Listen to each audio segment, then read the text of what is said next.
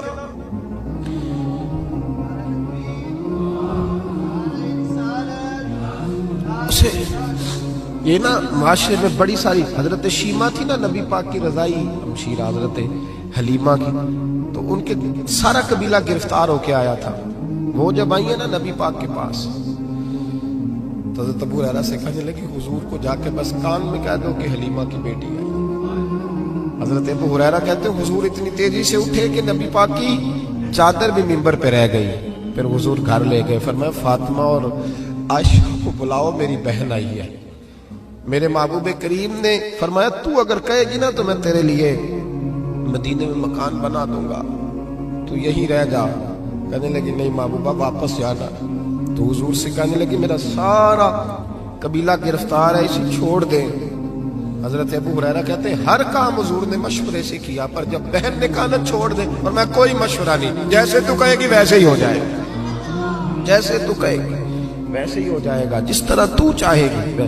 کون اشک شوئی کرے گا, کون بات سنے گا, کون دکھ کسی کی. پگلی بی بی, پاگل عورت, دیکھے کبھی پاگلوں کو کوئی وقت دیتا؟ پاگلوں کے پاس بیٹھا, میں بڑا مصروف آدمی ہوں, مجھے تو سیاںا بندہ ملنے آئے تو میں کہتا مختصر بات کرنا. ایک پگلی بی بی آئی, پاگل. حضرت انس کہتے ہیں آ کے کھڑی, کہنے یا رسول اللہ مجھے کام ہے. پاگل عورت. نبی کریم صلی اللہ تعالی علیہ وسلم نے کہا کیا کام ہے؟ تو اس کے محلے کے لوگ کھڑے ہو گئے, کہنے لگے حضور چھوڑیں گے تو دیوانی ہے, ایسی باتیں کرتی رہتی ہے. جناب انس بن مالک فرماتے ہیں حضور ناراض ہوئے, فرمایا تم سے بات کر رہی ہے کہ مجھ سے کر رہی ہے؟ کرنے تو باتیں, کیا بات ہے بتا. کہنے لگی حضور یہاں نہیں کرنی, میرے ساتھ آئے. نبی کریم اس کے پیچھے پیچھے چلنے لگے. جناب انس فرماتے ہیں کہ صحرا میں لے گئی, نبی پاک ریت پہ بیٹھ گئے, سامنے بیٹھ گئی. کہنے لگی حضور بچوں کو منع کریں, مجھے روڑے مارتے. فرمایا میں کہہ دوں گا, آپ نہیں کریں گے. حضور میرے گھر والے میری بات نہیں سنتے. فرمایا میں سمجھاؤں گا. یا رسول اللہ یہ پاگل کہہ کے چھیڑتے. حضور نے فرمایا کوئی نہیں کہے گا, میں منع کر دوں گا. حضرت انس کہتے ہیں دیر تک حضور کو ریت پہ حضور بیٹھے. یار یہ بھی سنت ہے میرے نبی, صرف کھانے کے درمیان میٹھا کھانا ہی سنت نہیں میرے بھائی, یہ بھی نبی پاک کی سنت ہے, یہ بھی رسول پاک کا طریقہ ہے. نبی کریم نے دیر تک وقت دیا, دیر تک, کبھی ہنستی کبھی رو دیتی. حضرت انس کہتے ہیں میں نے یہ انداز بھی دیکھا, جب وہ ہنستی تو حضور بھی ہنستے. کبھی کو پاگل کے غم سن کے بھی رویا, لیکن ایسا کوئی محبوب کہیں ہوگا نہ کہیں ہے. بیٹھا ہے چٹائی پہ مگر عرش نشیں ہے. میرے محبوب نے کھل کے باتیں سنی, کھل کے اپنی مرضی سے. کہنے لگی محبوبہ میں تھک گئی ہوں, اب آپ جائیں. حضور میں تھک گئی ہوں, آپ جائیں. نبی کریم اٹھے اور اٹھ کے فرمایا کسی کا خیال نہ کرنا, جب تیرا دل کرے دوبارہ آ جا. یار یہ حسن ہے, یہ وقار ہے کہ تو اشک شوئی کس طرح. میں نہ ابھی انتظار کر رہا ہوں, میں ابھی انتظار کر رہا ہوں کہ ایم این اے آئے گا تو اس غریب کی مدد کرے گا. میں ابھی انتظار کر رہا ہوں کہ ایم پی آئے گا تو اس کی مدد کرے گا. میں ابھی انتظار کر رہا ہوں کہ بہت بڑا سیٹھ آئے گا تو مدد کرے گا. جب محلے کا اور گاؤں کا چودھری کسی غریب پہ ظلم کر رہا ہوتا ہے تو میں اپنے بچے کو کہہ رہا ہوتا تو نہ اس لڑائی میں جانا, ہمیں کیا لگے. تو کون پھر اس کا ہاتھ, ظلم پھر ختم کیسے ہوگا؟ پھر کیا طریقہ ہے ظلم ختم کرنے کا؟ جب کوئی ظالم کو ظالم کہنے کوئی تیار نہ ہو. وہ زمانہ جب نبی کریم صلی اللہ تعالی وسلم مکہ شریف میں اعلان نبوت فرمایا تھا تو سارا مکہ مخالف ہو گیا, سارا مکہ. ایک وقت عروج کا ہوتا ہے, ایک وقت ایسا ہوتا ہے جب غربت ہوتی ہے, ابتدا ہوتی. اسلام پر غربت کا زمانہ. قبیلہ بنو آراش کا ایک شخص مکے آیا, وہ کہتا ہے میں چھوٹا سا تاجر تھا. میری باتوں کی سمجھ تو آ رہی ہے نا آپ حضرات؟ جو نہیں بول رہے انہیں بھی آ رہی ہے. اللہ تعالیٰ آپ کو جزا دے. بس ایک دو بات اور عرض کرنی ہے آپ حضرات. حضرت طارق بن عبداللہ رضی اللہ تعالیٰ عنہ اس کے راوی ہیں, فرماتے ہیں وہ بنو آراش کا رہنے والا شخص آیا. وہ کہتا میں چھوٹا سا تاجر تھا, بیوپاری تھا. میں گاؤں سے جانور اونٹ گھوڑے خریدا کرتا, مکے میں لا کے بیچتا, مدینے میں لے جا کے بیچتا, طائف میں. میں ایک دفعہ نا بڑے سرخ رنگ کے خوبصورت 2 اونٹ مکے لایا.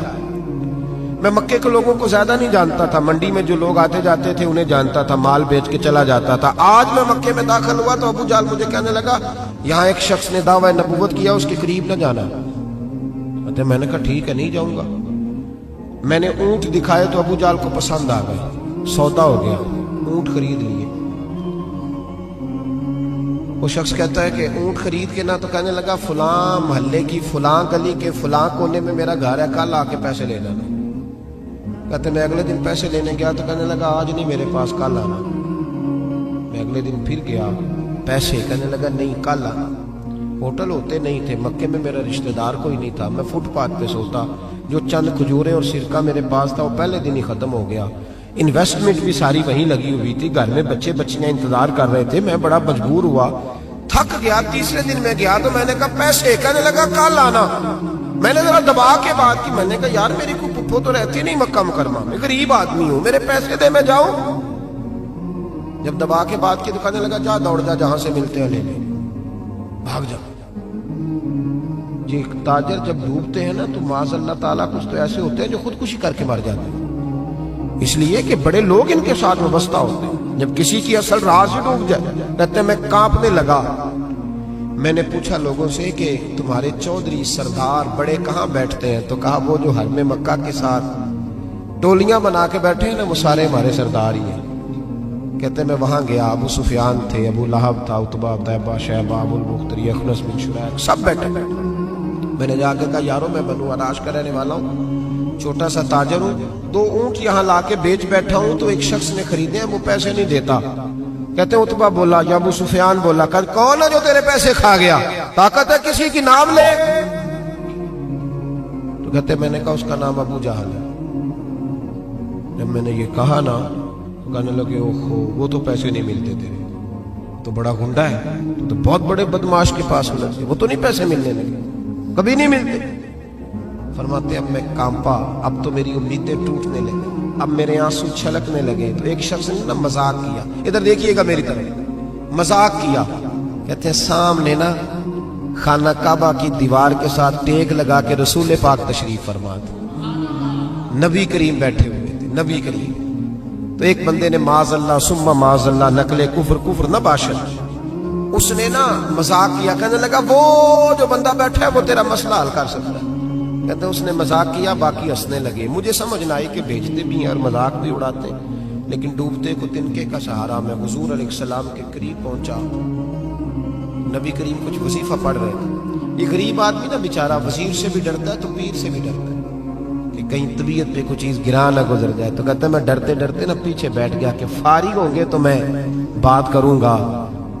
فرماتے میں ابھی پیچھے بیٹھا ہی تھا، پورا بیٹھا بھی نہیں تھا کہ میرے رسول پاک نے میری طرف توجہ فرمائی، رخ میری طرف پھیرا اور 2 جملے نبی پاک نے کہے تو مجھے یوں لگا جیسے پردیس میں مجھے ماں مل گئی ہو۔ 2 جملے۔ پہلا فقرہ حضور نے فرمایا پردیسی لگتے ہو، اور دوسرا فقرہ فرمایا پریشان لگتے ہو۔ فرماتے ہیں بات چھم چھم میرے آنسو گرے، چھم چھم۔ اور بھائی کوئی اپنا ملے تو رونے کا مزہ آتا ہے، کوئی دکھ پوچھے تو پھر بندہ آنسو گرائے نا، ہر ایک کو تو دکھ سنائے بھی نہیں جاتے۔ وہ شاعر اردو کا ہے، آپ کی سمجھ میں آ گیا تو بڑا اچھا ہے۔ اس نے کہا تھا کہ ہجوم غم میں بھی توہین ضبط غم نہ ہوئی، ہم اس احتیاط سے روئے کہ آنکھ نم نہ ہوئی۔ ہجوم غم میں بھی توہین ضبط غم نہ ہوئی، ہم اس احتیاط سے روئے کہ آنکھ نم نہ ہوئی۔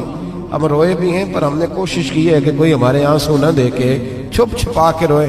فرمانے لگے نبی رحمت صلی اللہ علیہ وسلم نے فرمایا پردیسی اور پریشان لگتے ہو۔ کہتے میں جب رویا نا تو کریم رسول نے کام بھی نہیں پوچھا، یہ بھی نہیں پوچھا مسئلہ کیا، مجھے تبکی دی۔ فرمایا چپ کر، روتا کیوں ہے؟ جیسے تو کہے گا ویسے ہی ہو جائے گا۔ کیا کہا بریلی کے امام نے؟ فرمانے لگے غم زدوں کو رضا مجدہ دیجئے کہ جاؤ اعلان کر دو، غم زدوں کو رضا مجدہ دیجئے کہ ہے بے کسوں کا سہارا ہمارا نبی۔ نبی کریم نے فرمایا فکر نہ کر، جیسے تو کہے گا ہو جائے۔ کہتے حضور پہلے مجھے گھر لائے، سرکہ کھلایا، کھجوریں دی، دودھ پلایا، میں 2-3 دنوں کا بھوکا تھا، میں نے راج راج کے کھایا۔ کہتے ہیں جب میں سیر ہو گیا نا میری تسلی ہو گئی۔ اب حضور نے فرمایا بتا تیرا مسئلہ کیا ہے؟ سارا علاقہ کسی اور طرف ہے، شہر کسی اور طرف ہے، پر میرے نبی حق کے ساتھ ہے۔ حالات نہیں ہے اس وقت کہ حق کے ساتھ کھڑا ہوا جائے، پر حضور حق کے ساتھ ہے۔ میرے نبی کریم سید عالم صلی اللہ تعالی علیہ وآلہ وسلم نے فرمایا، کریم رسول فرمانے لگے کیا مسئلہ ہے؟ ابو جہل پیسے نہیں دیتا۔ فرمایا اس نے کیوں نہیں دینے، دے گا پیسے، کیوں نہیں دینے پیسے؟ دیکھ کچھ لوگ شرافت کو بزدلی سمجھتے ہیں۔ وہ ایک درویش تھا تو کسی نے سخت بات کر دی تو کہنے لگا میرے ساتھ سخت بات نہ کر، اٹ سٹ تے پکھڑا کوار گندل، اسی اور بھی بوٹیاں جا رہے ہیں۔ اٹ سٹ تے پکھڑا کوار گندل تے اسی، اور اس کا ترجمہ اقبال نے بھی کیا۔ اقبال کہنے لگے ہو ہلکا یارا تو برے شب کی طرح نرم، پر رزم حق و باطل ہو تو فولاد ہے مومن۔ رزم حق و باطل ہو تو اشداء علی الکفار رحماء بینہم، کافر پہ سخت اور آپس میں رحم، یہ اصول ہے مومن کا۔ نبی کریم نے فرمایا کیوں نہیں پیسے دینے، دے گا؟ ان الذین قالوا ربنا اللہ ثم استقاموا تتنزل علیہم الملائکہ، جو رب کا نام لے کے ڈٹ جائے اللہ اس کی مدد کے لیے فرشتوں کا نزول فرما دیا کرتا ہے۔ نبی کریم علیہ السلام ساتھ چلے آہستہ آہستہ، اور بھائی کونسلر رکا بھی لکھ دے تو اس کی مہربانی۔ ویسے تو کونسلر کے دروازے پہ سویرے کو چلا جائے نا غریب آدمی، امیر آدمی پہ تو خیر پرچہ بھی ہو تو ایسا جو سب پوچھتے ہیں چودھری صاحب درخواست آئی ہوتا کی کرتا ہے، تو غریب آدمی کو لے جاتے ہیں تو وہ پھر جاتا ہے بیچارہ کونسلر صاحب کے پاس، چودھری صاحب کے پاس، تو پھر اندر سے پیغام آتا ہے کہ چودھری صاحب ٹوتھ پیسٹ کر رہے ہیں، پھر پیغام آتا ہے کہ بریڈ گرم ہو رہا ہے، پھر پتہ چلتا ہے کہ اب اخبار پڑھ رہے ہیں۔ وہ غریب باہر بیٹھا ہے، پھر باہر آ کے پوچھتے ہیں گاڑی کرا کے لائے ہو؟ وہاں کیسے جانا ہے؟ وارث شاہ مان کری نہ وارثہ دا، رب بے وارثہ کر کے مار دائی، بے پرواہی ویک سجن دی جتھے کسے دی پیش نہ جاوے، انہیں تاجاں والے در در رولے، تاجاں والے در در رولے تے منگتے تخت بٹھاوے، وہ سجنا کسے نو کارا مل دائی، کوئی کعبے و خالی آوے، ڈھار اس کی بے نیازی سے۔ اور بڑے بڑے حاجی نمازی، ناراض نہ ہونا میری بات، بڑے بڑے حاجی نمازی حق کی بات کرنی ہوتی ہے تو پیچھے ہٹ جاتے ہیں۔ ایک بابا بلے شاہ صاحب کی بات نہ کرتے درمیان میں، بابا صاحب نے بڑا شکوہ کیا، کہنے لگے حج بھی کیتی جاندے ہو تے لہو بھی پیتی جاندے ہو، حج بھی کیتی جاندے ہو تے لہو بھی پیتی جاندے ہو، کھو کے مال یتیماں دا تے بھیج مسیتی جاندے ہو، پھٹ دلاں دے سیندے نہیں تے ٹوپیاں سیتی جاندے ہو، نفس تے چھری پھیر دے نہیں تے دمبے کیتی جاندے ہو، فرض پلائی بیٹھے ہو تے نفلہ نیتی جاندے ہو، او دسو تے صحیح بلے شاہ نو ایک ہی کیتی جاندے ہو، او کچھ دسو تے صحیح بلے شاہ نو ایک ہی کیتی۔ نبی کریم صلی اللہ علیہ وسلم نے فرمایا دینے کیوں نہیں، ہم حق کے ساتھ، حضور ساتھ چلے۔ تو وہ شخص کہتے ہیں جب گلی میں حضور جا رہے تھے نا تو میرے دل میں خیال آ رہا تھا کہ وہ تو بڑا بدماش ہے اور حضور تو بولتے بھی دھیما دھیما ہے، وہ تو بڑا گنڈا ہے، اور میں 100 باتیں کرتا تو حضور ایک جواب دیتے، نیچی نظروں کی شرم و حیا پر درود، اونچی بینی کی رفعت پہ لاکھوں سلام۔ تو محبوب پاک کیسے بات کریں گے، وہ تو بڑا بے حیا ہے، لیکن کہتے سارے رستے حضور نے کوئی بات نہ کی، کک سواد نہیں مشری اندر، اساں کھنڈا میں چک ڈٹھیاں، اینا ساریاں شہواں نالوں گلاں سجن دیاں مٹھیاں۔ کہتے نعرہ تکبیر، نعرہ رسالت، رسالت، رسالت۔ سنے کہتے ہیں حضور جب اس کے دروازے تک پہنچے تو نبی پاک نے دستک دی، ابو جال دروازے پہ آیا، اور جب اس نے آ کے پوچھا نا کیا بات ہے کیوں آئے، تو کہتے ہیں پھر میں نے حضور کی نظروں کو اٹھتے ہوئے دیکھا۔ پھر اعلیٰ حضرت بولے، فرمانے لگے غضب سے ان کے خدا بچائے، غضب سے ان کے اللہ ہی بچائے جب حضور غضبناک ہو۔ فرمایا نظریں اٹھی اور نبی کریم فرمانے لگے تو غریبوں کا خون نچوڑ کے چودھری بننا چاہتا ہے، ان مسکینوں کی گردنیں جھکا کے غریب آدمی اب بول نہیں سکتا، انہیں برا کہہ کے چودھری بننا چاہتا ہے، یہ تیری سرداری ہے، یہ تیرا کمال ہے۔ اس پردیسی کے پیسے دبا گیا، لا پیسے اس کے، اس نے ہاتھ باندھ دیے، کہنا جی میں ہونی لے آیا جی، دوڑا گیا اندر سے۔ میرے رسول پاک کو اللہ نے روب عطا فرمایا، نبی پاک فرماتے ہیں میں 1 مہینہ دور ہوتا ہوں تو دشمن میرا پھر بھی ڈر رہا ہوتا، یہ اللہ نے روب دیا محبوب پاک، ابھی لایا جی، دوڑا گیا گھر سے پیسے لایا، میرے کریم رسول نے نا وہ پیسے اس شخص کو تھمائے۔ ادھر سے ابو سفیان نے ایک جاسوس بھیجا تھا، جاؤ دیکھ کے آؤ ابو جال کیا کرتا ہے، وہ بھی چھپ کے دیکھ رہا تھا۔ نبی کریم ابو جال سے کہنے لگے تیری دوبارہ شکایت نہ آئے، کہنے لگا جی آئندہ احتیاط کروں گا۔ حضور نے پیسے اسے دیے، اب کسی شخص کی لوٹی ہوئی دولت مل جائے اور ڈوبے ہوئے خزانے نکل آئے تو کتنا راضی ہوتا ہے۔ حضور نے دیے تو خوش ہو گیا، دیکھو میرے محبوب کا کمال۔ یہاں کچھ لوگ نیکی کرتے ہیں تو پھر سواری بھی کرتے ہیں کہ اب روز میرا شکریہ ادا کر چونکہ میں نے نیکی کی ہے۔ محبوب فرمانے لگے تو اگر کہے تو میں جاؤں، خود بھیک دے خود ہی کہے منگتے کا بھلا ہو، تو کہے تو جاؤں، کہے تو جاؤں۔ بیچارہ رو پڑا، کہنے لگا محبوبہ اس شانوں والی ماں کا نام پوچھ سکتا ہوں جس کے گھر میں تیرے جیسا لال آیا ہے، اس عظمتوں والے باپ کا نام جس نے تیرے جیسا لال جنا، محبوبہ وہ شانوں والا قبیلہ جس میں آپ آئے، آپ کا نام۔ حضور نے فرمایا نام چھوڑ، تجھے تکلیف ہوگی، یہ لوگ تجھے پریشان کریں گے، تو بس یہ پیسے رکھ۔ حضور اگلی گلی میں گئے تو جاسوس کہنے لگا ان کے پیچھے نہ جانا، یہ معاذ اللہ جادوگر ہے، ساحر ہے۔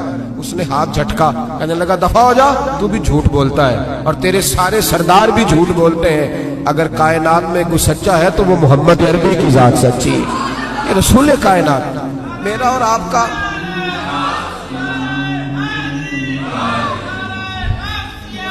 سنیں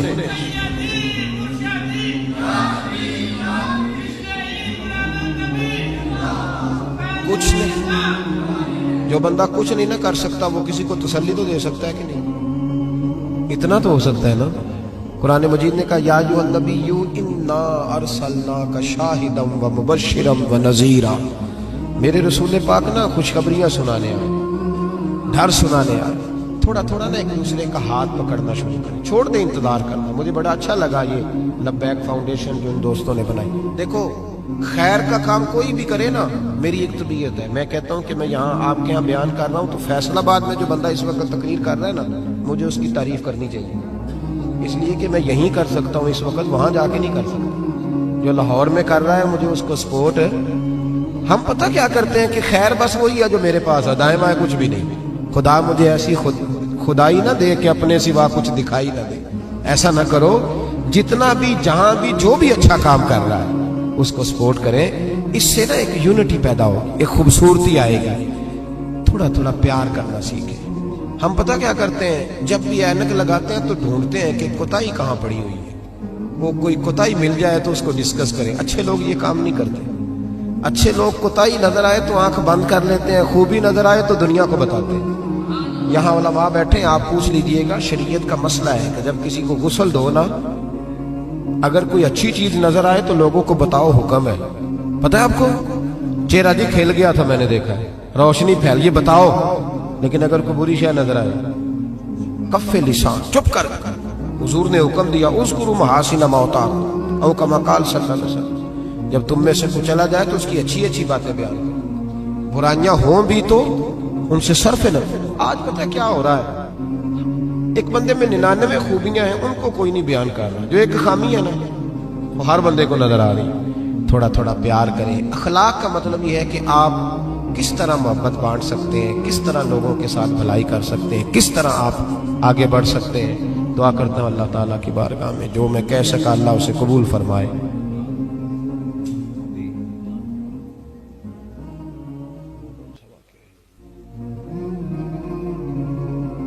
بات یہ ہے کہ بہت ساری باتیں ایسی ہیں، ابھی آتے آتے میرے کان میں بھی کچھ کہا جا رہا تھا، کیونکہ سوشل میڈیا نا جی، تو دوست جو ہیں وہ باتیں سنتے رہتے ہیں، کرتا رہتا ہوں میں۔ اللہ تبارک و تعالیٰ توفیق عطا فرمائے۔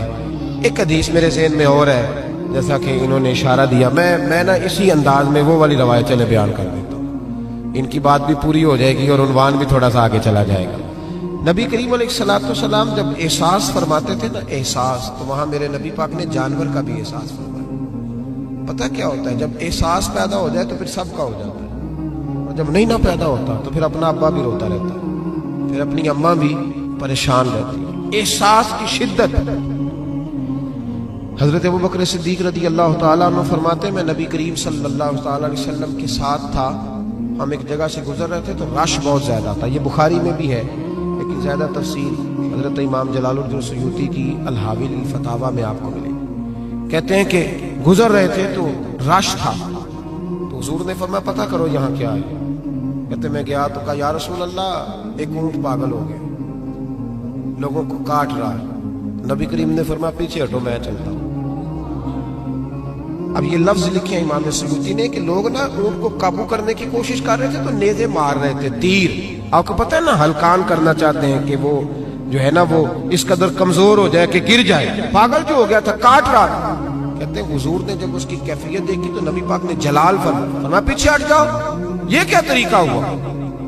ماتے حضور نے انہیں پیچھے کیا تو وہ اونٹ، جانور، یہ صحیح بخاری کی متواتر درجے کی حدیث ہے، نبی کریم نے فرمایا ارسلت الی الخلق، میں صرف انسانوں کا نہیں، میں اللہ کی ساری مخلوق کا رسول بن کے آیا، میں مخلوق کا رسول ہوں، مخلوق کا، وما ارسلناک الا رحمتا للعالمین۔ نبی کریم صلی اللہ تعالی علیہ وسلم نے جب دیکھا تو اونٹ حضور کی طرف دوڑتا آیا، اس نے آ کے حضور کے قدم چومے، رسول کریم نے اس کی پشت پر ہاتھ پھیرا۔ امام سیوطی نے لکھا ہے کہ اونٹ کی آنکھوں میں آنسو آ گئے۔ ایسا بھی کبھی ہوا ہے وہ رو پڑا، میرے محبوب نے فرمایا اس کے مالک کو بلاؤ۔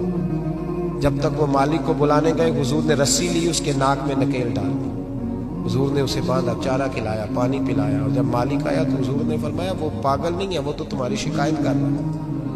وہ کہتا ہے حضور ضرورت سے زیادہ بوجھ ڈالتا ہے اور چارہ اور پانی بھی وقت پہ نہیں دیتا، وہ تو شکایت کر رہا ہے۔ جب احساس پیدا ہوگا نا، احساس، تو پھر دروازے پہ بندھی ہوئی بھینس کا بھی خیال آ جائے گا۔ لیکن جب اخلاق سے انسان عاری ہوتا ہے، پھر اس کی زندگی اپنی ذات سے شروع ہو کے اپنی ذات پر ختم ہوتی ہے۔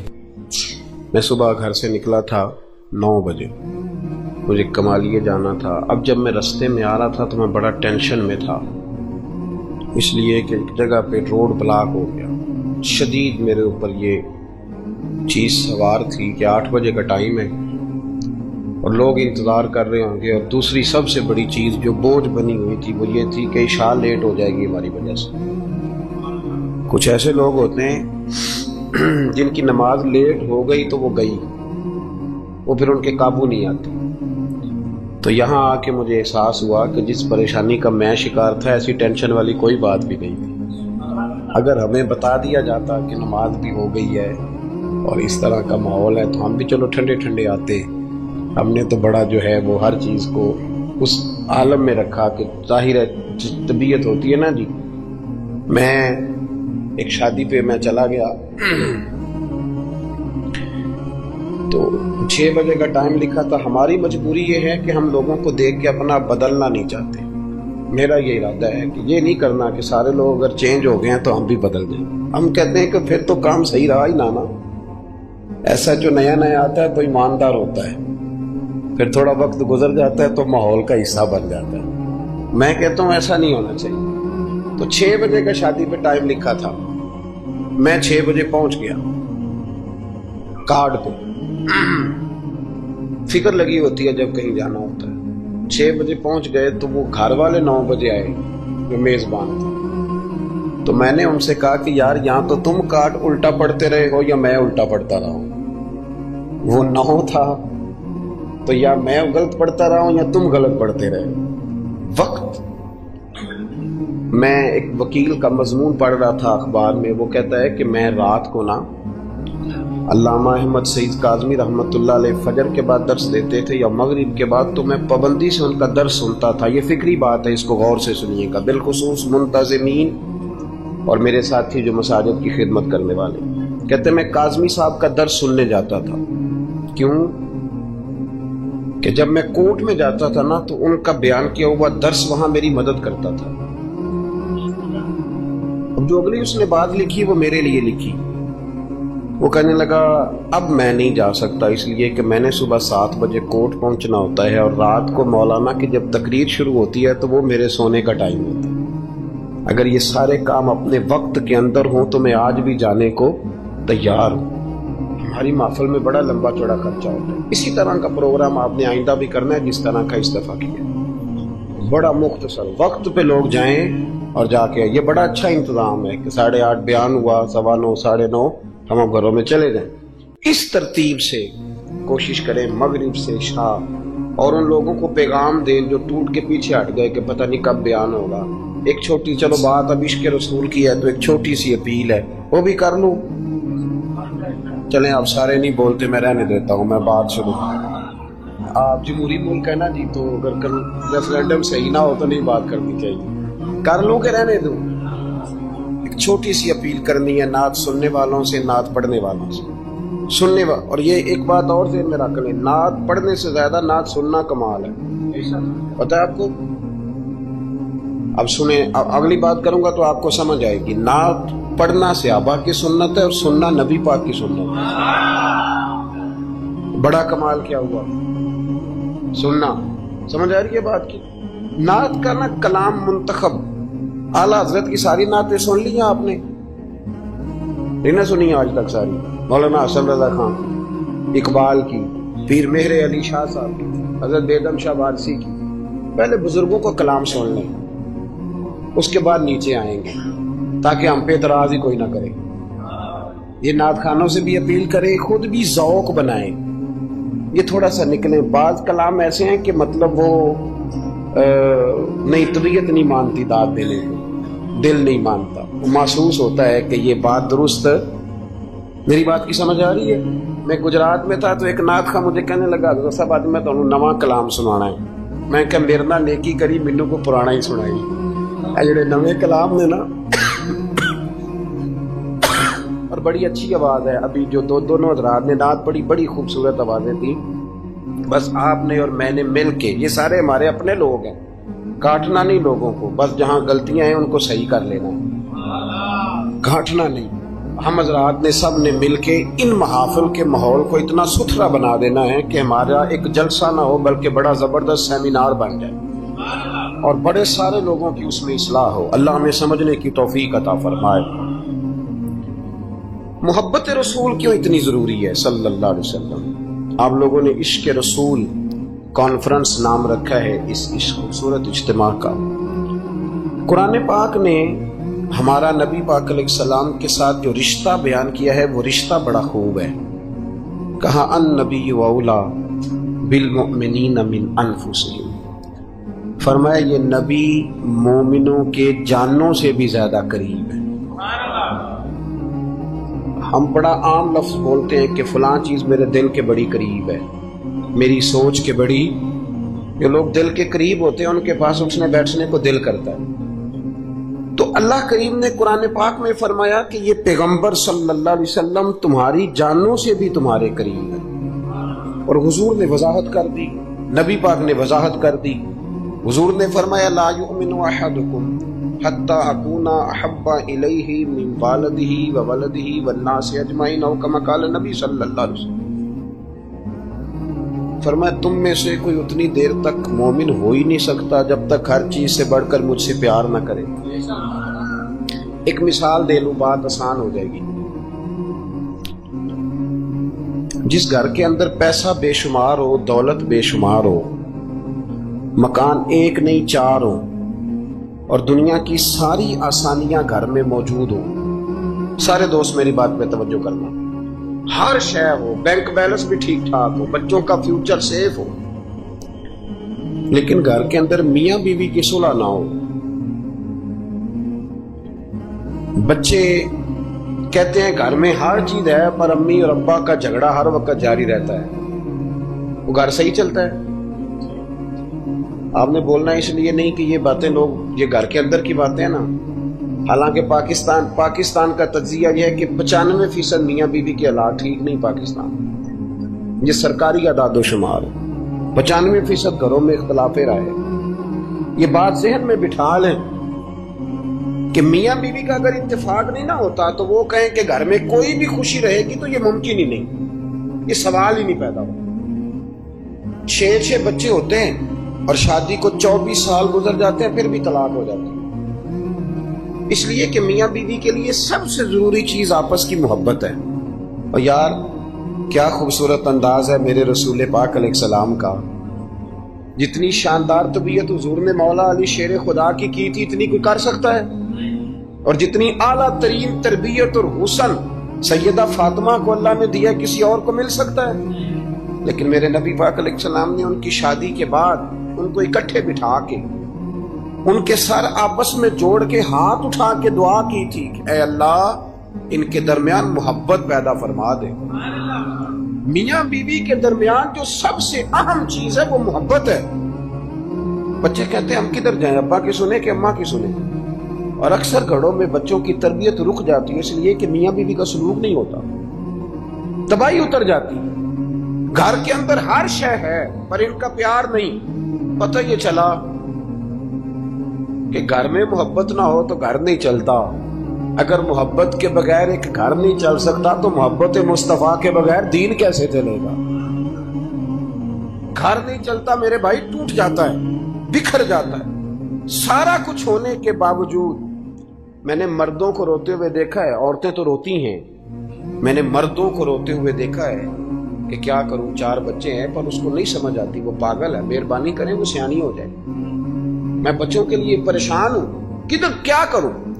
یعنی عورت اگر وفادار اور پیار کرنے والی نہ ہو تو مرد کو آنسو نکل آتے ہیں کہ یہ سیانی ہوتی تو میرا گھر بن جاتا. او بھائیو، پیار بڑا ہی ضروری ہے، یہ محبت بڑی ضروری ہے، اس کے بغیر نہیں نظام چلتا. محبت ہو جاتی ہے نا. چلیں ایک واقعہ سناتا ہوں آپ کو، بات زیادہ مضبوط ہو جائے گی. داتا گنج بخش علی حجویری، داتا صاحب نے لکھا ہے، یہ آج کل کا جو جدید نوجوان طبقہ ہے وہ ذرا بات جلدی سمجھ جائے گا. داتا صاحب رحمۃ اللہ لکھا ہے، حضرت عبداللہ بن مبارک رحمۃ اللہ علیہ سے کسی نے کہا کہ آپ بڑے زبردست محدث ہیں اور اتنی وارفتگی والے صوفی کم ملتے ہیں جتنے آپ ہیں، وجہ کیا ہے؟ تو حضرت عبداللہ بن مبارک فرمانے لگے، مجھے نہ توبہ کرنے سے پہلے ایک عورت سے عشق ہو گیا تھا، عورت سے. بڑی توجہ سے بات سمجھنا. آپ فرماتے ہیں میرا گھرانہ نمازی تھا. یہ داتا صاحب نے لکھا ہے کشف المعجون. حضرت عبداللہ بن مبارک فرماتے ہیں کہ جس عورت سے مجھے عشق ہو گیا نا، اس کے محلے میں جا کے میں عشاء کی نماز پڑھتا تھا اور پھر ساری رات میں اس کے گھر کے گرد رہتا تھا. وہ آدھی رات کو تھوڑی دیر کے لیے چھت پہ آتی تھی، دو ایک باتیں ہوتی تھی، میں لوٹ آتا تھا. فرماتے ہیں ایک رات میں نے عشاء کی نماز اس کے محلے میں جا کے پڑھی. قاری صاحب نے نا کچھ آیات لمبی پڑھا دی تو مجھے غصہ آیا. کہہ دیتے نا لوگ مولویوں نے کام کو نہیں، سانو تے اور بھی ہیں. تو کہتے ہیں کہ نماز لمبی پڑھا دی تو مجھے غصہ آیا کہ جلدی پڑھاؤ. فرماتے ہیں نماز وہاں پڑھی، سخت سردی تھی، رات لمبی تھی. میں اس کے گھر کے گرد جا کے نا تو منڈلانے لگا، چونکہ مجھے اس سے محبت تھی. فرماتے ہیں کہ 1 گھنٹہ 2 گھنٹے 4 گھنٹے 5 گھنٹے حتیٰ کہ سحری کا وقت ہو گیا، اور پھوٹنے لگی. تو وہ نا بھاگتی بھاگتی چھت پہ آئی اور کہنے لگی کہ گھر میں رش بڑا ہے، مہمان زیادہ ہیں، آج بات نہیں ہو سکے. کہتے یہ لفظ کہتے وہ نیچے اتر گئی. جب میں وہاں سے واپس نکلا تو فجر کی اذان شروع ہو گئی. یوں سمجھ لیں کہ 13 گھنٹے 14 گھنٹے بیت گئے. حضرت عبداللہ بن مبارک فرماتے ہیں اچانک نہ میں نے اپنے دل پہ توجہ کی. ساری رات وہ آئی نہیں تھی، پر مجھے اس پہ غصہ بھی کوئی نہیں آیا، مجھے وہ بری بھی نہیں لگی. ساری رات اس نے کھڑا رکھا لیکن میرے دل سے اتری بھی نہیں. کوئی نہیں سمجھ آئی آپ کو میری بات؟ فرماتے ہیں کہ پھر میں نے اپنے دل پہ توجہ کی تو مجھے سمجھ آئی کہ مجھے اس سے کھرا پیار ہے، سچا پیار ہے. یعنی اس نے آدھا جملہ کہا کہ میں مجبور ہوں، تو میں نے اس سے مزید نہ قسم اٹھوائی نہ گواہ مانگے، میں اس کی وہ مجبوری بھی فوراً ہی مان گیا. تو جناب عبداللہ بن مبارک فرماتے ہیں کہ جب میں نے وضو کر کے مسجد میں جا کے 2 سنتیں پڑھی نا تو میرے اندر سے آواز آئی، عبداللہ اگر ایک بی بی کے لیے تو ساری رات کھڑا رہ سکتا ہے اور اس کی سخت بات، سخت انتظار بھی تجھے غصہ نہیں دلاتا، اگر عورت کے عشق میں سارا کچھ ہو سکتا ہے تو رب رسول کے عشق میں بھی ہو سکتا ہے. پھر ان کی بتائی ہوئی تراویحاں تجھے غصہ نہیں دلائیں گی، پھر ان کا کہا ہوا روزہ تجھے غصہ، پھر تو یہ نہیں کہے گا کہ بڑا مشکل کام میں جی گرمیاں دے روزے نے. پھر تیری زبان سے کوئی لفظ، اس لیے کہ محبوب پر غصہ. کسی اردو کے شاعر نے کہا تھا کہ اس نے کہا تھا عشق ایک ڈھونگ ہے، تو میں نے کہا تجھے عشق ہو خدا کرے، پھر کوئی تجھے اس سے جدا کرے، پھر تو اسے تسبیحوں پہ بڑا کرے، پھر تو گلی گلی پھرا کرے، پھر تو اسی کا نام جپا کرے، پھر میں کہوں کہ عشق ایک ڈھونگ ہے اور تو نہیں کہا کرے. ایک صاحب نے مجھے ایک دفعہ فون کیا، ہمارے سنگی ہیں، وکیل ہیں، بیوی ان کی پروفیسر ہیں. کہنے لگے جی آپ کے ایک بزرگ نے کہا ہے کہ صحابہ نبی پاک صلی اللہ علیہ وسلم کا بول مبارک، پیشاب مبارک پی جاتے تھے. لوگوں کو بڑی جلدی ٹینشن ہونے لگ جاتی ان چیزوں کی، بڑی جلدی. اس رستے کے مسافر نہیں نہ ہوتے، اس رستے کے مسافر نہیں. انہوں نے کہا جی کہ صحابہ حضور کا لعاب دہن اپنے چہرے پہ مال لیتے تھے، ناک سے ریٹھ نکالتے تھے تو مال لیتے تھے. یہ کیسے ہو سکتا ہے؟ میں نے ان سے کہا کہ تمہاری عقل میں بات نہیں آئے گی، تمہارا شعبہ نہیں نا، تمہارا یہ شعبہ. کہنے لگے آپ سمجھا دیں. تو میں نے کہا بھائی سنو، آپ کی بیوی امیر خاندان سے ہے، ہماری بچیاں جو پڑھی لکھی ہوتی ہیں نا امیر خاندان سے ہوتی ہیں، یہ جب کسی کے گھر جاتی ہیں نا تو ان کا بچہ پیشاب کر دے تو انہیں بڑی بدبو آتی ہے. اور اگر وہ کہہ کر دے تو یہ بھی کہہ کرنے لگ جاتی ہیں. ہوتا ہے کہ نہیں ہوتا؟ اور گھر آ کے کہتی ہیں وہ بڑے جاہل ہیں، صفائی نہیں کرتے. بچے نے ادھر ہی پیشاب کیا ہوا تھا، میں تو جو کھا کے گئی تھی وہ بھی باہر آ گیا. کہنے لگے جی بالکل یہ بھی ایسے ہی کرتی تھی. تو میں نے کہا جب اس بچی کا جو بڑا ناک چڑھاتی ہے، جب اس کی اپنی شادی ہو جائے، اپنا بچہ ہو جائے اور بچہ بالوں میں پیشاب کرے، پھر بھی کیا آتی ہے؟ کیوں؟ اس لیے کہ اپنا بچہ ہے. اور میں نے کہا میاں فرق اتنا ہے کہ صحابہ کا اپنا نبی تھا. یہ جب محبت ہو جاتی ہے نا تو پھر گھن نہیں آتی پھر کوئی. اور پھر مصطفیٰ کریم کا بول مبارک تو اللہ نے ویسے ہی پاک فرمایا ہے. تو میں نے کہا یہ باتیں اتنی دیر ہوتی ہیں جتنی دیر تک بچہ غیر کا ہوتا ہے. جب بچہ اپنا ہوتا ہے تو پھر یہ گفتگو. جب تک بچہ غیر کا تھا، آواز کم کریں گے تھوڑی، جب تک بچہ غیر کا تھا اس وقت تک کہہ بھی آ رہی تھی، بدبو بھی آ رہی تھی، گھن بھی آ رہی تھی. اور پھر بچے نے الٹی کر دی، اماں کے کپڑوں پہ کر دی، اس کے گود میں کر دی. لیکن پھر اماں کو کوئی تکلیف کیوں؟ اب کیا ہوا ہے؟ اب اس سے پیار ہو گیا، اب اس سے محبت ہو گئی. پھر بڑے بڑے سردار، یہ بخاری مسلم ہے، عروہ بن مسعود ثقفی ابھی غیر مسلم تھے، جب حدیبیہ کے مقام پہ آئے تو واپس جا کے انہوں نے پیغام مسلمانوں کو نہیں دیا، عالم کفر کو دیا. عالم کفر کو جا کے کہنے لگے کافرو، مسلمانوں سے کبھی جنگ نہ کرنا. کہا کیوں؟ کہنے لگے میں حدیبیہ میں دیکھ کے آیا ہوں، اور میں کوئی بیوقوف آدمی نہیں، نادان نہیں کہ دیکھ کے آیا ہوں تو مطمئن ہو گیا ہوں. میں نے بڑے بڑے بادشاہ دیکھے ہوئے، میں سفیر ہوں، میں نے دنیا دیکھی ہے، لیکن جو تعظیم مصطفیٰ کریم کے غلام ان کی کرتے ہیں وہ میں نے کسی کو کرتے نہیں دیکھا. وہ میں نے نہیں دیکھا. کہا کیا دیکھا ہے ہو؟ یہاں تو ہمارے یہاں درود و سلام پڑھنے والے بھی غریب غریب لوگ رہ گئے. سنیں جی، آپ باتیں نہ کریں، بڑی مہربانی میری بات سنیں. ہمارے ہاں تو میلاد کے جھنڈے اٹھانے والے بھی غریب غریب لوگ رہ گئے. ناراض تو نہیں ہو گئے آپ حضرات؟ جلسے میں آنے والے بھی غریب لوگ، جلسہ کرانے والے بھی غریب لوگ. تگڑے لوگ بھی جلسہ کراتے ہیں پر کسی ایم این اے کا، وہ بھی جھنڈا لگاتے ہیں پجاروں پر کسی سیاسی جماعت کا. اپنے اپنے نصیب ہے نا. ساری زندگی جھوٹوں کے نعرے مارتے ہیں، سچے رسول کا نعرہ اللہ نے ہمیں عطا فرمایا ہے.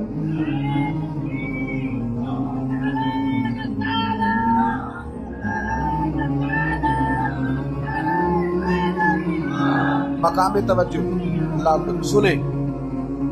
عروہ بن مسعود کہنے لگے کہ ان سے جنگ نہ کرنا. کیوں؟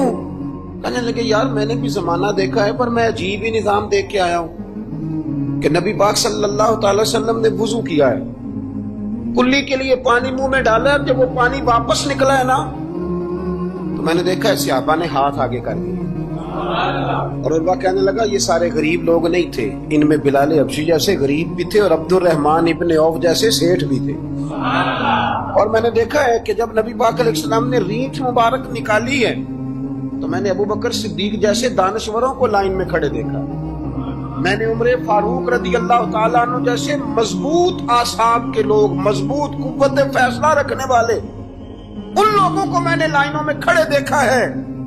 اور میں نے علی المرتضیٰ جیسے شیر کو لائن میں کھڑے دیکھا ہے. میں شیروں کو دیکھ کے آیا ہوں جو لائنوں میں کھڑے ہیں، اور خواہش یہ ہے کہ حضور کی کلی کے پانی کا ایک قطرہ مل جائے. قطرہ. اور یار میں نے عجیب رنگ دیکھا ہے، عجیب. آج تو میری جماعت کا یہ حال ہوا ہے کہ جعلی پیروں پہ تنقید کرتے کرتے لوگوں نے اصلیوں کا ادب بھی چھوڑ دیا ہے. اب تو یہ حال ہوا ہے کہ یہاں درد والی سوز والی مجالس میں بھی یوں لگتا ہے محفل نہیں میلہ ہے. کہاں گئے آنسو، کہاں گیا درد، کہاں گیا ادب، کہاں گیا سوز، کہاں گئی وہ کیفیات. عروہ بن مسعود کہنے لگے خبردار ان سے جنگ نہ کرنا، اس لیے کہ جو اپنے مصطفیٰ سے اتنا پیار کرتے ہیں وہ دین کا جھنڈا کبھی زمین پہ نہیں گرنے دیں گے.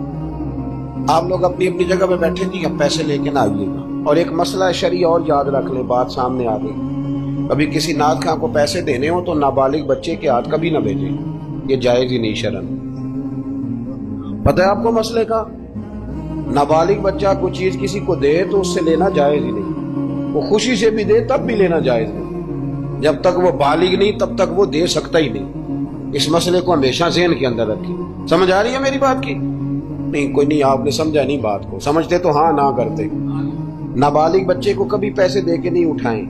اس لیے کہ جائز نہیں اس کے ہاتھوں سے لینا، جائز نہیں، ورنہ ماحول کا۔ مولانا دیدار علی شاہ صاحب رحمۃ اللہ علیہ اعلیٰ حضرت کے خلیفہ تھے، وہ کہتے ہیں مجھے کئی دفعہ میرے یاروں نے کہا تھا کہ اعلیٰ حضرت سے ملنے چلے، تو میں کہتا تھا میں خود سید ہوں، خود عالم ہوں، میں کیوں جاؤں کسی کے پاس۔ کہتا جس دن پہلے دن گیا نا تو ایک چھوٹا طالب علم کنویں پہ پانی نکال کے وضو کر رہا تھا، میں نے کنویں سے پانی میں نے سمجھا کہ ڈیوٹی، آپ کو پتا نا بڑی مصیبت ہوتی ہے طالب علموں کے حصے میں آئی ہوئی، سارے کام ان بیچاروں نے کرنے ہوتے ہیں، یعنی قدموں کے نیچے فرشتوں نے پارے بچھائے ہوتے ہیں اور کندھے کے اوپر کمیٹی والوں نے قربانی کی کھال رکھی ہوتی ہے، یہ طالب علموں کا عشر ہوتا ہے۔ تو وہ طالب علم بیچارہ پانی نکالا ہوا تھا، اس نے،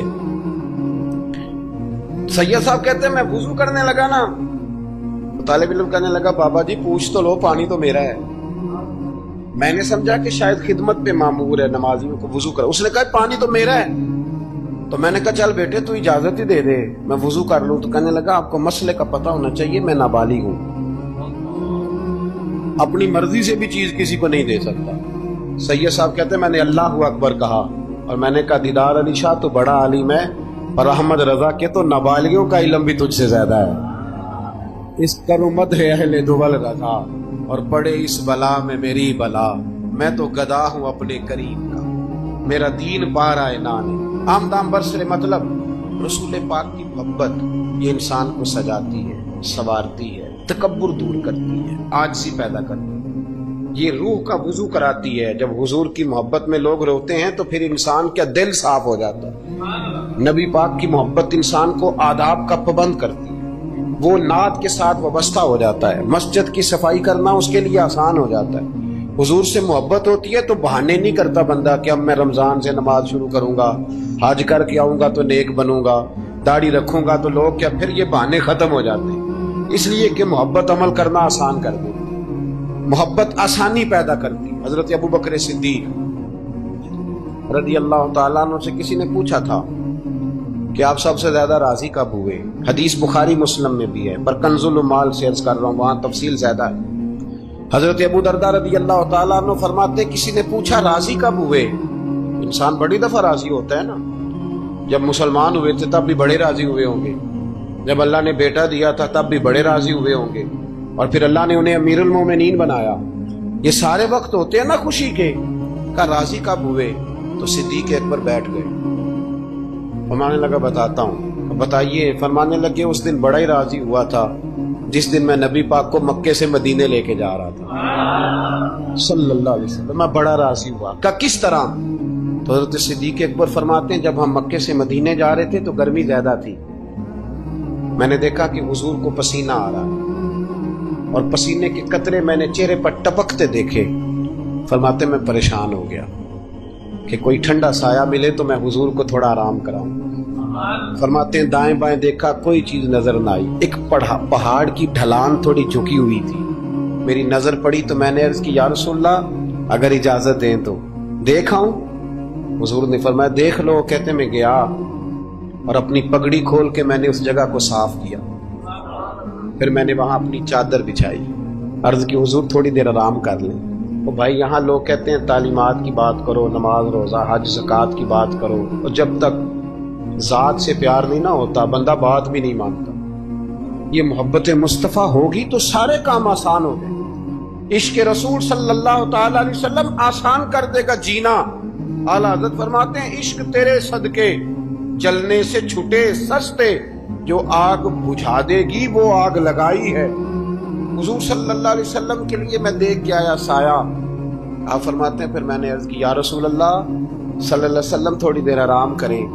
کہتے ہیں حضور لیٹ گئے تو میرے دل میں خیال آیا کہ کوئی ٹھنڈی چیز ملے نا تو مصطفیٰ کریم کو پیش کروں۔ کہتے ہیں دائیں بائیں دیکھا تو ایک چرواہا بکریاں چرا رہا تھا، اس سے میں نے کہا کہ دودھ دے دو گے تھوڑا سا؟